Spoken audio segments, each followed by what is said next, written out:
एकादशी का मतलब है, अगर आपको लगता है कि हम जल के पान करके केवल 24 घंटा रहना चाहिए, मरोगे नहीं यार। जल है, मरोगे नहीं, आंतों को थोड़ा विश्राम मिल जाएगा। बाबा एकादशी रहते थे और एकादशी की रात को कीर्तन करना चाहिए, पूरी रात जगना चाहिए, तभी एकादशी सफल मानी जाती है। 2-4 भगत मिलकर, ये डाकोर के रामदास जी तो द्वारिकाधीश जाते थे, पूरी रात कीर्तन करते थे, फिर वापस आते थे। भगवान रीझ गए थे उनसे और भगवान ने कहा हमको लिवा चलो अपने घर। रामदास जी से कहा, रीझ गए, हर एकादशी को ठाकुर जी के पास जाना, रणछोड़ ठाकुर जी के पास, द्वारिकाधीश उनके दर्शन करना और रात भर कीर्तन करना। एक दिन ठाकुर जी ने कहा अगली बार अब गाड़ी लेके आना और हम तुम्हारे साथ चलेंगे। तो उनका, प्रभु हमारे साथ चलोगे? आप बूढ़ा शरीर है हमारा, आपका तो नौ किशोर हो, हम कैसे गाड़ी में ले पाएंगे, और बाहर ताला लग जाता है। बोले पीछे की खिड़की हम खोल देंगे और तुम्हारे लिए हम फूल जैसे हो जाएंगे। बोले प्रभु देख लो, बहुत बड़े रक्षक हैं सब इनके, अभी कुछ नहीं होगा, तुम गाड़ी ले आओ ना, हम चलने के लिए तैयार हैं। अब वो गाड़ी ले आए, सब भगत देख रहे थे कि पैदल नंगे पैर आते थे, इस बार गाड़ी पे आए तो सोचा शायद बूढ़े हैं इसलिए बैलगाड़ी से आ गए होंगे। अब भगवान पूरी प्लानिंग बता दिए थे, तो मंदिर के पीछे गए, खिड़की खोल के ठाकुर जी पूरा श्रृंगार सब पहने। बोले लिवा, बोले ना प्रभु, पहले एक भी नग नहीं होना चाहिए, क्योंकि ये सब सेवादारों के काम आएगा। प्रभु हमको तो वैसे डर लग रहा है आपको ले जाने के लिए, आप पहले सब, भगवान ने सब उतार के फेंक दिए, मंदिर में ऐसे फैला दिए पूरे आभूषण, कहा अब हमें गोद में लो। भगवान कितने रिझवार है, जो ऐसे किया, फूल से गोद में आ गए, तो कुछ कंबल आदि ऐसे गाड़ी में बिछाए थे, भगवान को विराजमान किया और चल पड़े। अब बहुत दूर रणछोड़ ठाकुर से डाकोर है। अब प्रातःकालीन वेला पे जब मंदिर खोले तो देखे आभूषण ठाकुर जी है नहीं, पीछे खिड़की खुले, अरे पक्का वो गाड़ी लेके भगत आया था, उनपे ठाकुर जी बहुत रीझे थे, जरूर ठाकुर जी को भगा ले गए। भगत ठाकुर जी को भगा ले गए। अब जितने पार्षद थे सब घोड़ों से ऐसे सब भाला बर्छी लेकर सब, अरे वो जा रहा है, वो जा रहा है। रामदास जी ने कहा प्रभु आ गए अब। तो बोले देखो ये छोटी सी तलैया थी जल की, बोले इसमें हमको छिपा दो जल में, और जल्दी से छिपा दिए। तो उन्होंने मतलब ऐसा देखा, कहा ठाकुर जी, भालों से मारा, बूढ़े रामदास भगत को भालों से मारा। उधर जब तालाब की तरफ देखा तो खून खून खून, दौड़ करके तो देखा ठाकुर जी के शरीर में भाले लगे हुए और खून। ठाकुर जी ने कहा तुम जैसे निर्दयों के साथ हम नहीं चलेंगे, हम रामदास जी के साथ जाएंगे। तो उनका, प्रभु आप हमारा जीवन हो, जीवन ही आपसे चलता है। बोले हाँ यही बात तो है ना कि हमसे जीवन चलता है, रामदास हमारे तौल भर सोना दे देंगे तुम्हें, ठीक है? बोले हाँ ठीक है, राजी हो गए। रामदास जी ने कहा प्रभु प्रभु, वो ऐसे पिटवा दिए, कह रहे सोना दे देंगे, हमारे पास सोना कहाँ है, गरीब आदमी प्रभु। भगवान ने कहा ले चलो पहले डाको। अब पीछे वो सब भाला बर्छी लिए घोड़े पे सवार, वहां ठाकुर जी पहुंचे। बोले तराजू लाओ, एक तरफ ठाकुर जी को विराजमान कहो, ए रामदास चढ़ाओ सोना। ठाकुर जी से कहा महाराज, तो बोले एक छोटी सी नथ है ना तुम्हारी पत्नी की, वो ले उतले में हम तौल जाएंगे, उतले में हम तौल जाएंगे। एक छोटी सी नथ, छोटी सी पतली बारी, उतना ही था। भगवान को सब पता है, जो इधर है सो भगवान टंग गए। वो बोले देखो ऐसे सोना तो ज्यादा है, पर ले जाओ तो। भगवान ने कहा देखो सोना तो ज्यादा है, पर रामदास उदार आदमी है, दे देंगे, दे दो भाई। अरे बोले प्रभु, तो भगवान ने कहा देखो हम जाने वाले तो नहीं, अपना स्वरूप दूसरा प्रकट किया। बोले इसे ले जाओ। आज भी जो भगवान रामदास जी के यहाँ विराजमान है, वो ठाकुर आज भी पट्टी बंधती ठाकुर जी की, आज भी पट्टी बंधती है। भगत के ऊपर प्रहार किया तो आज भी भगवान के घाव और पट्टी बंधती। तो एकादशी व्रत ऐसा जैसे रामदास जी रहते थे।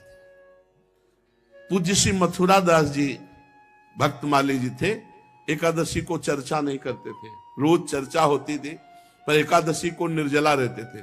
दशमी से छोड़ देते थे भोजन पानी, एकादशी के दिन एक बूंद पानी नहीं, और द्वादशी को पारायण इसलिए बोलने में भी सावन, और वयोवृद्ध अवस्था तक। नंद बाबा एकादशी कार्तिक शुक्ल पक्ष की थी, भगवान की पूजा की, रात भर कीर्तन किया, और द्वादशी को स्नान करने के लिए यमुना जल में प्रवेश किया। स्नान ब्रह्म मुहूर्त में किया जाता है धारा जी में 4 बजे, ये नहीं कि 2 बजे 1 बजे, धारा में नहीं स्नान। तो ये असुर बेला कही जाती है। यमुना जल में प्रवेश कर गए, उस समय कोई घड़ी तो थी नहीं, रात में कीर्तन किया और लगा कि प्रातःकाल हो गया क्या, तो यमुना जी में स्नान। तो वरुण जी के सेवक उठा ले गए, नंद बाबा को पकड़ ले गए। अब सारे ब्रज में हल्ला मच गया, नंद बाबा खो गए। अब पूरे ब्रज के गोप सब श्री कृष्ण से कहा कि पता नहीं कहां नंद बाबा गायब हो गए, तुम ही अपने पिता को ला सकते हो, हे श्री कृष्ण तुम्हारे ऊपर ही हमारा विश्वास भरोसा। सब रोने लगे। भगवान ने कहा रो मत, रोना पीटना बंद करो, नंद बाबा खोए नहीं है, मैं देख रहा हूं। वरुण का सेवक ले गया, अभी मैं लाता हूं। भगवान वरुण लोक पहुंचे। भगवान अंतरिंद्रिय और बहिरिंद्रियों के प्रवर्तक श्री कृष्ण जे भी वरुण देवता ने देखा, सारे जगत के अधीश्वर पधारे, साष्टांग दंडवत। नंद बाबा ने देखा इनके गण तो हमको पकड़ के लाए, तो हमारे कन्हैया की इनका स्वामी साष्टांग दंडवत मारा है। वरुण देवता जे भी देखा भगवान आए, उतर कर साष्टांग दंडवत। अब वरुण देवता भगवान की बड़ी पूजा विस्तार से मंत्रों के द्वारा भगवान। नंद बाबा खड़े खड़े आनंदित हो रहे कि यार मेरे लाला का तो बड़ा नक्शा है, ये वरुण देवता इतनी लंबी दंडवत मार कर बड़ी पूजा विस्तार कर रहा है। वरुण जी ने कहा प्रभु अद्य में निवृत्तो देहोद्यैर्वार्थोऽधिगतः प्रभु त्वत्पादां भाजो भगवन्नवापुः पारमध्वनः नमस्तुभ्यं भगवते ब्रह्मणे परमात्मने न यत्र सूर्यते माया लोक सृष्टि विकल्पना। प्रभु आपकी जय हो, आज मेरा वरुण शरीर धारण करना सफल हो गया, आज मुझे सब कुछ प्राप्त हो गया, सारे पुरुषार्थ मिल गए, क्योंकि आप भगवान जगदीश्वर के चरण सेवा का अवसर प्राप्त हुआ। नंद बाबा कि हम तो समझते थे भगवान नारायण है, मेरा कन्हैया भी भगवान है, यही तो। अब बाबा की और छाती फूल रही, अरे मेरा लाला भगवान है। प्रभु आपके चरण कमलों की सेवा का सुअवसर मिला, हम तो भवसागर से पार हो गए। आप भक्तों के भगवान, वेदांतियों के ब्रह्म और योगियों के परमात्मा हैं। प्रभु आपके स्वरूप में विभिन्न लोकों की सृष्टियों की कल्पना करने वाली माया नहीं है, ऐसा श्रुति कहती है। हे श्री कृष्ण मैं आपको नमस्कार करता हूं, बार बार दंडवत। प्रभु क्षमा करना, है मेरा सेवक अज्ञानी था जो नंद बाबा को अनजाने में ले आया, ये अपने कर्तव्य को नहीं जानता। प्रभु ये आपके पिताजी हैं, आप ले जाओ और मुझे क्षमा करो। वरुण जी, वरुण कान पकड़ रहे हैं, स्तुति कर रहे हैं, बार बार दंडवत कर रहे हैं, क्षमा मांग। गोविंद मैं नहीं जानता था कि आपके ये पिता है, आप बड़ा प्रेम भाव रखते हो, मुझे क्षमा कर दीजिए। प्रभु सेवक से गलती हो गई, नाथ क्षमा कर दीजिए, और मैं सदैव आपका दास हूं। हे श्री कृष्ण जब कभी कोई भी आज्ञा। बार बार वरुण जी महाराज दंडवत। वरुण जी ने बड़ी स्तुति प्रार्थना की। भगवान श्री कृष्ण ब्रह्मादि ईश्वरों के भी ईश्वर हैं। फिर लोकपाल वरुण ने भगवान की 4 परिक्रमा की, दंडवत की, बार बार क्षमा याचना की। नंद बाबा बड़े आश्चर्य में, नंद बाबा को लिया ब्रज में आए। अब सुबह बैठक बुलवाई गई। नंद बाबा भाई, नंद बाबा ने कहा कि मैंने देखा वरुण जी बार बार दंडवत, पूरी साष्टांग दंडवत मार रहे थे और कह रहे थे इंद्रियातीत ऐश्वर्य योगीश्वर योगींद्र भगवान परमात्मा, कन्हैया को कह रहे थे, बार बार कान पकड़ रहे थे, झुक झुक कर प्रणाम कर रहे थे। अरे बड़ा आश्चर्य में बात, मेरा कन्हैया भगवान निकला। हम तो समझते थे भगवान नारायण की कृपा है। अरे इसीलिए गिरिराज गोवर्धन उठा। भगवान के प्रेमी गोप सुन करके बड़े आश्चर्य में हो गए, ये कन्हैया भगवान है, हमारा सखा भगवान है। बड़ी उत्सुकता हुई। नंद बाबा के पास से जब हटे गौएं चराने गए ब्रह्म हृदय, तो सब सखा ने कहा, ए भगवान सुनो, तुम भगवान हो। भगवान ने कहा भगवान थे। कन्हैया ने कहा भगवान थे।